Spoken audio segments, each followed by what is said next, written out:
সুটকেসটা রাখো বাইঞ্চদ।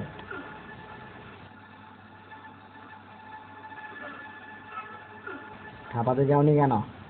অন্য জায়গায় চলছিলাম। হে লুইটার চদন, সুইস ফার্মের রেঞ্জিটাকে যে ছাপানোর কথা ছিল সেটা চোদায় আসেনি কেন? বলো সেটা কমপ্লেন নিয়ে চোদায় আসেনি কেন? এই জন্য পানুর ব্যবসা যে 2 লক্ষ টাকা যে ক্যান্সেল হয়েছে তার জন্য কে চোদায় বাড়া তোর বাবা? ওসব নোংরা গুড় ছাপাতে আমার ভালো লাগে না। অঞ্চল বাইছে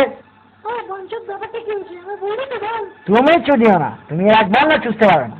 আর ছাপাতে ভালো লাগবে, বাড়া ফোলানোর চেষ্টা তো আর করতে হয় না, প্রয়োজন মনে করি না। আর বাড়া ফোলানোই জীবনের স্বপ্ন।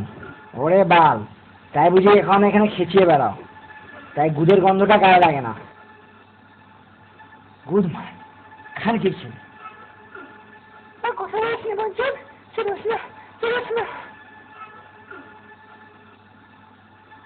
মাগির ব্যবস্থা ছেড়ে কি চড়াচ্ছিলে? রেন্ডি চুদছিলাম। চদন? কাকে চদন? সোনাগাছির রেন্ডি।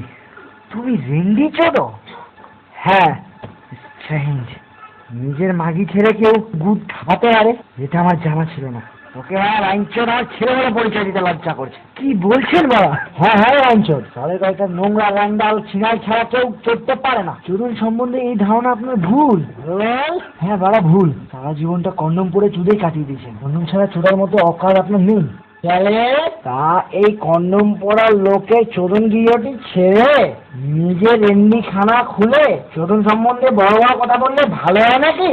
তাহলে বাড়া বলতে চান রেন্ডি চুদলে আপনার চোদন গিয়ে থাকা চলবে না? বলতে চান না রাইনচোদ? বলছি। তুমি কি বললে বাবা? বলছে তাই চুদি থাকো মাদার, এটা আমার বাড়ার সবচেয়ে বড় খিল্লি। এই বাড়া নিয়ে আমি এখানে আর খেছাবো না।